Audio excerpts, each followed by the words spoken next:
ನಮಸ್ಕಾರ, ಲೋಕಾಯುಕ್ತ ದಾಳಿ ಟಿವಿಗೆ ಸ್ವಾಗತ. ನಾನು ಗಾಯದ್.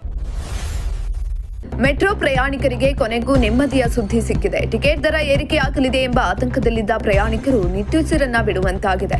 ಇತ್ತ ದರ ಏರಿಕೆ ಪ್ರಸ್ತಾಪ ಮತ್ತು ರಾಜ್ಯ ಸರ್ಕಾರದ ಆರ್ಥಿಕ ಸ್ಥಿತಿಯನ್ನ ಟೀಕಿಸಿ ಸಂಸದ ತೇಜಸ್ವಿ ಸೂರ್ಯ ಇಂದು ವಿನೂತನ ರೀತಿಯಲ್ಲಿ ಪ್ರತಿಭಟನೆಯನ್ನ ನಡೆಸಿದರು.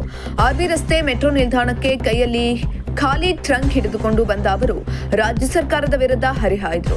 ಆರ್ವಿ ರಸ್ತೆಯಿಂದ ನ್ಯಾಷನಲ್ ಕಾಲೇಜಿಗೆ ಟಿಕೆಟ್ ಪಡೆದು ಟ್ರಂಕ್ ಜೊತೆ ಮೆಟ್ರೋದಲ್ಲಿ ಪ್ರಯಾಣಿಸಲು ಮುಂದಾದ ಸಂಸದರನ್ನ ಪೊಲೀಸರು ತಡೆದರು.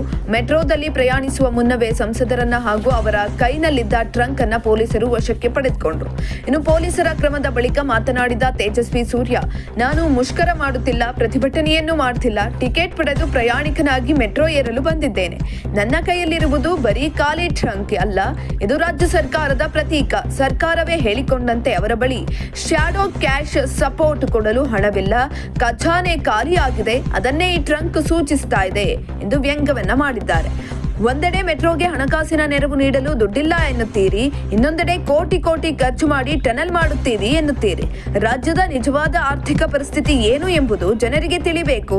ಈ ಬಜೆಟ್ ಅಧಿವೇಶನದಲ್ಲಿ ರಾಜ್ಯ ಸರ್ಕಾರ ತನ್ನ ಆರ್ಥಿಕ ಸ್ಥಿತಿಗತಿಯ ಬಗ್ಗೆ ಶ್ವೇತಪತ್ರ ಹೊರಡಿಸಬೇಕು ಎಂದು ಸಂಸದ ತೇಜಸ್ವಿ ಸೂರ್ಯ ರಾಜ್ಯ ಸರ್ಕಾರವನ್ನ ಆಗ್ರಹಿಸಿದ್ದಾರೆ.